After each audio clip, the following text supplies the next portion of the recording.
இந்த ரமதானுடைய மாதத்திலே ஃபித்ராவுடைய காசு நம்ம கொடுப்போம். ஃபித்ராவுடைய காசு ஏன் தரோம் தெரியுமா? நாம் ரமதானுடைய மாதத்திலே நோன்பு நோற்றும் இல்லையா?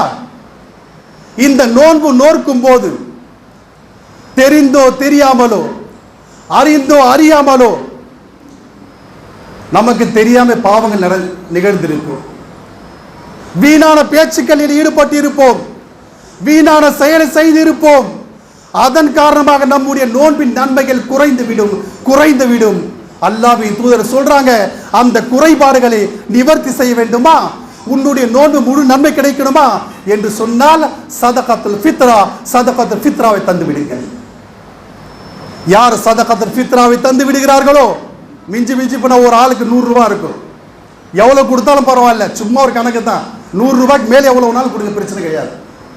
100 ரூபாய் தந்து விட்டால் அன்பானவர்களே, நம்முடைய நோன்பிலே எந்த தவறுகள் இருந்தாலும், எந்த பாவங்கள் இருந்தாலும், எந்த வீண் பேச்சுக்கள் இருந்தாலும், அதாவது நம் செய்த பாவத்தின் காரணமாக நன்மைகள் குறைந்தாலும் அல்லாஹ் சுப்ஹானஹு வ தஆலா இந்த சதகாவின் மூலமாக இந்த கஃபாராவாக்கி நம்முடைய நோன்பை பரிபூர்ணமாக்குகிறார்.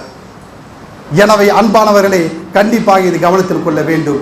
நாம் நினைச்சிட்டு இருக்கோம் சதகா ஃபித்ரா தரணும்னா பெரிய அமௌண்ட் இருக்கணும், பெரிய கோடீஸ்வரனா இருக்கணும். அப்படியெல்லாம் இல்லை சகோதரர்களே. உங்களிடத்திலே ஒரு அளவுக்கு காசு பணம் நடமாட்டம் இருந்தாலும் நீங்கள் சதகா ஃபித்ரா கொடுங்க, ஃபித்ராவுடைய சதகா கொடுங்க. மிகப்பெரிய ஒரு பலன், மிகப்பெரிய ஒரு பாக்கியம். சகோதரி, மறந்து விடாதீர்கள். நாம் வாங்குவது பெருசல்ல, கொடுப்பது தான் சிறந்தது. எனவே அன்பானவர்களே, கண்டிப்பாக ஒவ்வொரு முஸ்லிம்களும் இதை கவனத்தில் கொள்ள வேண்டும்.